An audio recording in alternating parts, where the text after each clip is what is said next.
The topic of my today's presentation is related to the impacts of tourism on residents' quality of life, on residents' health, on residents' well-being, and the perceived impacts of tourism. We conducted several studies and we received some findings on the impacts of tourism development on health, on happiness, well-being, as well as direct and indirect impacts of tourism. And we developed and validated a scale to measure residents' perceptions of tourism. But the main goal of my presentation is not only to share the results, but to invite you to collaborate on the tourism research topic and to discuss some opportunities for future research. But first of all, let me briefly present my background, because it's important to understand my motivation to do this kind of research. I received my first master's degree in international economics, then strategic management, then MBA. After that, I switched to cognitive neuroscience, neuroeconomics, behavioral economics. I completed several programs on health, well-being, as well as from the point of engineering, network science, computational analysis of social complexity, and so on. And I received my PhD from the Rosen College at the University of Central Florida. I used to work in the government. I was the director of the business development administration, and I designed business development programs, innovation development programs, business education programs, and so on. And I was in charge of more than 190,000 organizations in total. I also ran several international non-profit organizations. I was the president of ISIC. I was the national president of GCI International. Some other organizations. I currently serve as the chair of the research advisory board of MPI Global, the biggest association of event planners in the world, and so on. And certainly I did businesses. I was the CEO of a big manufacturing company. I owned several tourism companies. I ran the biggest national graduate recruitment project, and I designed and produced my own boats, and this is an example of the boat that I designed by myself. And I'm a big fan of everything which is related to boats, sailboats, and so on. And I organized many on-the-water boat shows. And I was also involved in a series of innovation projects and event planning activities. Currently, I'm doing research.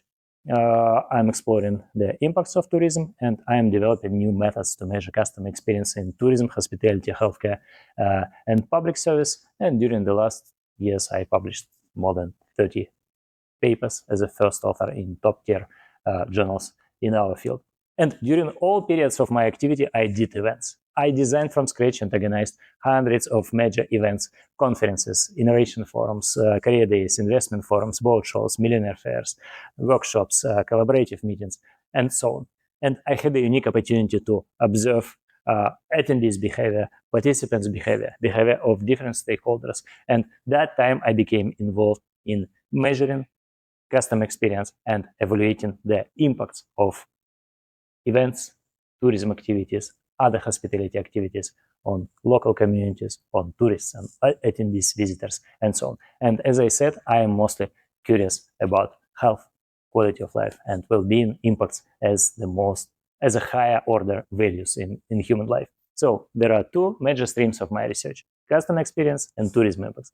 Customer experience, developing new methods of measuring customer experience in tourism, hospitality, healthcare, and public service. Tourism impacts, exploring the impacts of tourism on residents' quality of life, health, and well-being. So as for customer experience, I'm trying to introduce new concepts of experience utility as a better measure of experience than existing concepts, and I'm splitting the process of experience into decision utility, anticipated utility, experience utility, remembered utility, and total utility, and it let me model the process of experience.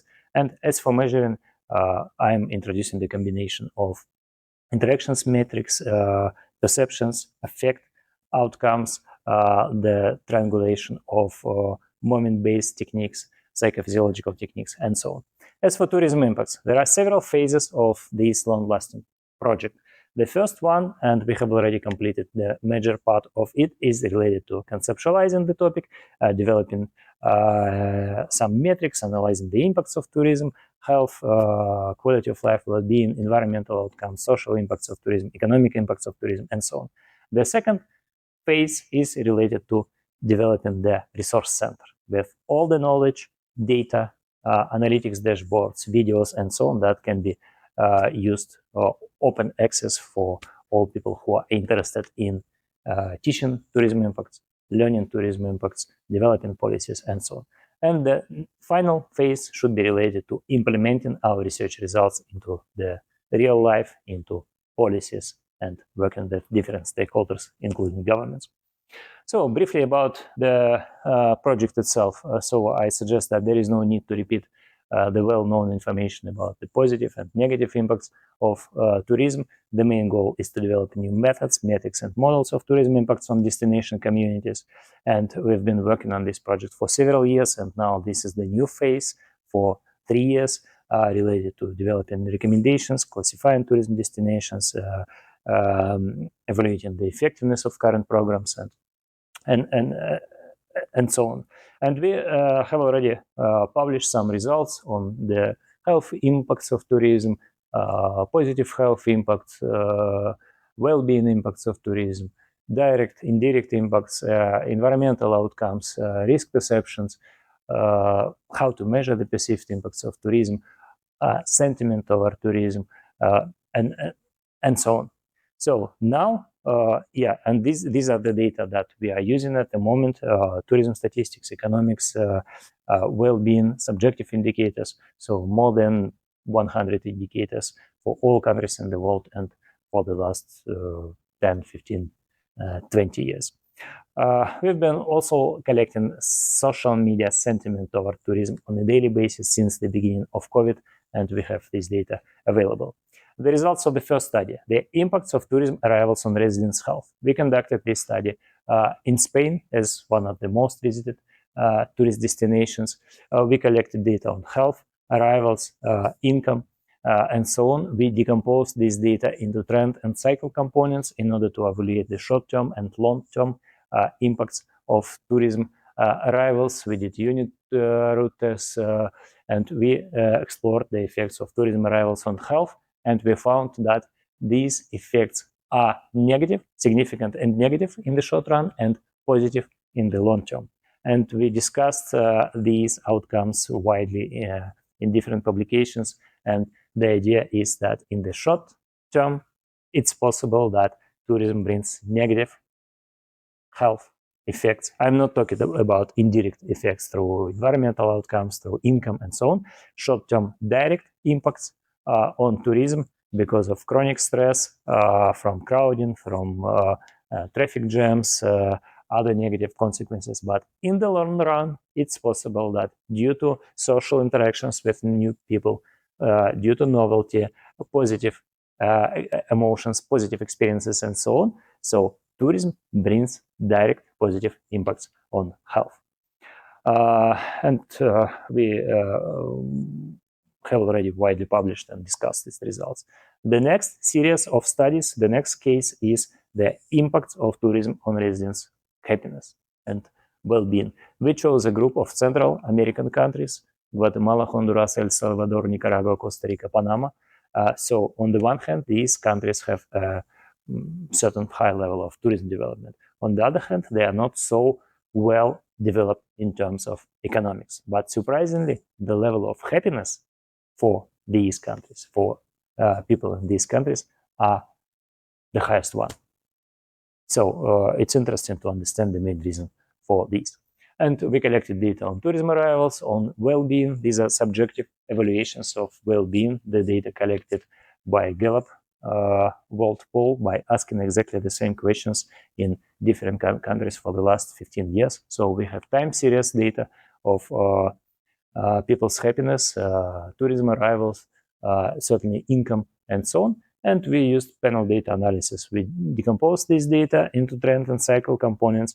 We did cross-sectional dependency tests, unit route tests, causality tests, and finally we applied the three-stage least squares approach to explore the effects of tourism arrivals and income on happiness. And we found significant effects of tourism arrivals on health in the short term and in the long term. Again, it means that tourism has the potential to positively influence residents' health and positively influence residents' well-being in the long run.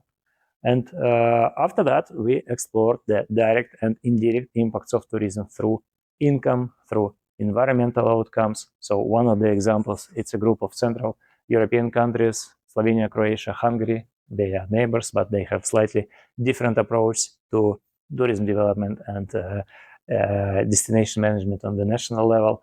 And again, we collected data on health, on arrivals, on emissions, income for all of these countries. We decomposed this data into trend and cycle components. We did cross-sectional dependence tests. We did stationarity tests. And finally, the results that there are direct effects of the number of tourism arrivals on residents' health in the long term, in the short term. There are effects, mediation effects of income, positive income positively influence residents' health. Emissions, negative, the increase in emissions negatively influence residents' health, and so on. So these models can be applied for future research in different nations, in different countries, and different local and regional destinations. But it's also important to learn how to measure tourism impacts, but not only to use the secondary data from secondary sources. And on the one hand, we have different frameworks. For instance, this is a framework from the UNWTO working group, and here they introduced some new indexes of environmental outcomes of tourism and social impacts of tourism. On the other hand, I'm afraid that these data will not be available at local destinations or some regional destinations or even some national destinations. So how we can measure tourism impacts? And the easiest way is to ask people. We can do surveys, we can do interviews, we can do social media analytics, and so on. And I suggest that residents' perceptions are even more important for us than the objective indicators of tourism. First of all, we can influence them. We cannot influence environmental outcomes. We cannot decrease the number of airlines that are flying to our countries. We cannot decrease the number of buses, trucks, ships, cars, hotel emissions, and so on. But at the same time, we can easily influence residents' perceptions by providing additional information, by educating them, by disseminating some knowledge, and so on. And second, I suggest that these perceptions are more important because people's subjective well-being, their evaluation of the quality of their life, is influenced by their perception, not by the objective indicators, but their perceptions of these indicators. And we did several studies. For example, we analyzed on the global level, we analyzed the real numbers of air pollution in all European countries and residents' perceptions of air pollutions. And we have this data available for all countries in Europe. And on the one hand, you can see that there is a negative correlations between the levels of air pollution and perceptions of the quality of satisfaction. So, sorry, this is a satisfaction. That's why this is a negative correlation. High level of air pollution lead to negative satisfaction with the quality of air. But at the same time, we can find some groups of countries, for instance, Italy and Slovenia. Slovenia has a slightly higher level of air pollution, but at the same time, the level of satisfaction with the quality of air in Slovenia is significantly higher than in Italy. I mean, visually significantly higher. The same, for instance, France and Germany. Almost the same level of air pollution. If I'm not mistaken, it's slightly higher for Germany, but significantly higher satisfaction with the quality of air in Germany. And there are many examples with different countries. So residents' perceptions are completely different from the real objective indicators, from the real impacts of tourism. And I suggest that it's more important to explore residents' perceptions. They have different dimensions: economic, social, cultural, environmental, psychological, health, and so on. And they are influenced by many factors, social demographic characteristics, cultural differences, personality traits, income, occupation, and so on, but as well as the level of community attachment, dependence on tourism, personal involvement in tourism, trust in local governments, and trust in different kind of authorities, the power to influence the situation, and so on. And we can influence these perceptions. And why it's important? Because these perceptions are lead to subjective well-being, subjective evaluations of the quality of life that are related to health as well. And they also influence the level of support for tourism development, which is also important for governments, destination marketing management organizations, and so on. So I suggest that it's more important for us to explore, to measure, and to influence residents' perceptions of tourism. We conducted a study, and we developed and validated a scale to measure residents' perceptions of tourism, and we followed the Churchill's scale development process by specifying the domain, generating the items, verifying the scale, assessing validity and reliability of this scale, and so on. And we collected several sets of data, and you can see the sample characteristics of the first set of data on the screen. We did exploratory factor analysis, and finally we came to two major groups of factors, and it's not surprising, related to positive impacts and negative impacts. After that, we did confirmatory factor analysis, and finally you can see the simplified version of the scale that can be used by any destination, by any industry provider, and so on. And as for the future, there are a lot of challenges we are facing at the moment. First, it's impossible to further explore this topic without multidisciplinary collaboration. In addition to tourism research, we need expertise in health science, positive psychology, engineering to develop some new metrics and methods of collecting the data, economics, sociology, positive psychology, and so on. So it's important to create the framework for interdisciplinary collaboration on this topic. Next, the same is about international collaboration. We are doing these studies in Spain, in the US, in some Central European countries, in Asia, and so on. But the results are completely different, and there are cultural differences. There are differences in destination development programs. There are differences in governmental approaches, and so on. And it should be the global framework, or at least the European framework, to assess and improve these impacts of tourism. And the same with cross-domain collaboration. By domain, I mean economics, social, cultural, environmental, and psychological impacts of tourism. And it's important to involve all kinds of stakeholders, governments, non-profit organizations, providers, residents, tourists, and so on, but not only do it inside the academia. And the findings, first I'm working on developing the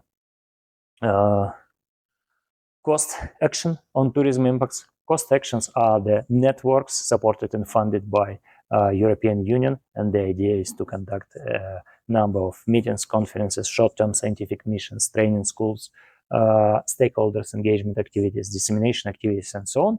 But the main idea is to bring together a transdisciplinary network of scholars, industry stakeholders, governments, international organizations, non-profit organizations, to develop the framework for assessing and improving the impacts of tourism.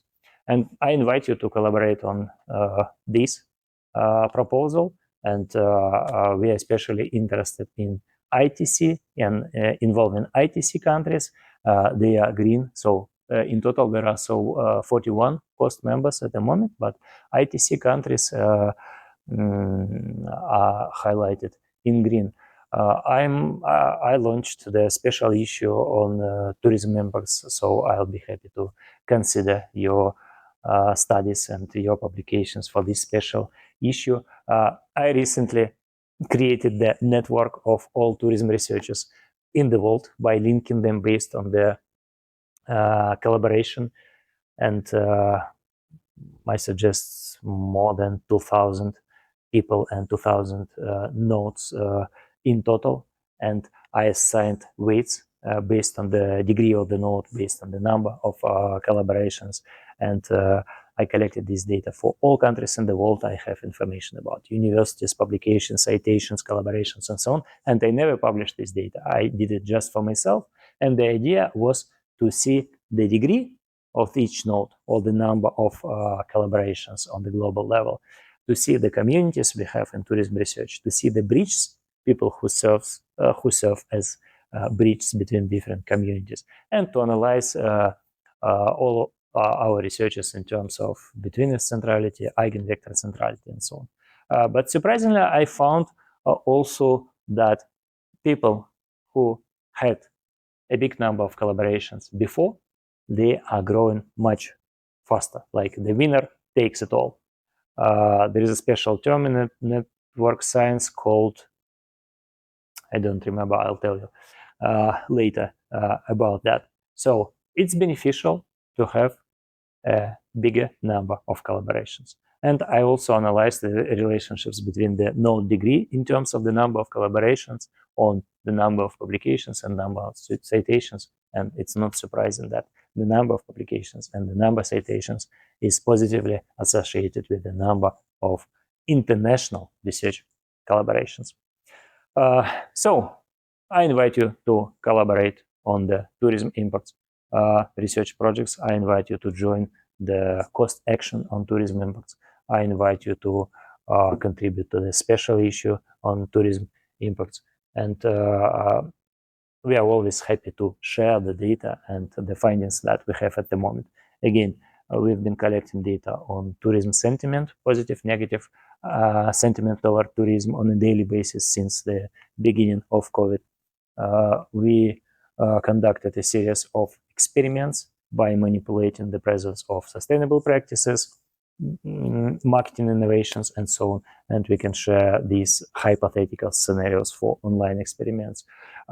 We suggest that it's important to analyze the destination community networks using network science in order to determine the main influencers and communities at our destinations, and it will help us later to collect the information and to disseminate and spread the information for destination communities.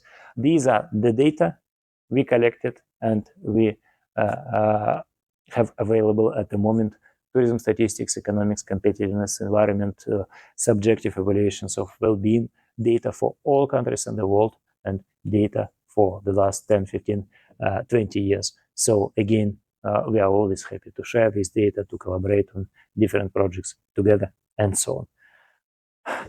Thank you so much for your attention, and I invite you to collaborate on the tourism research studies, tourism impacts research studies.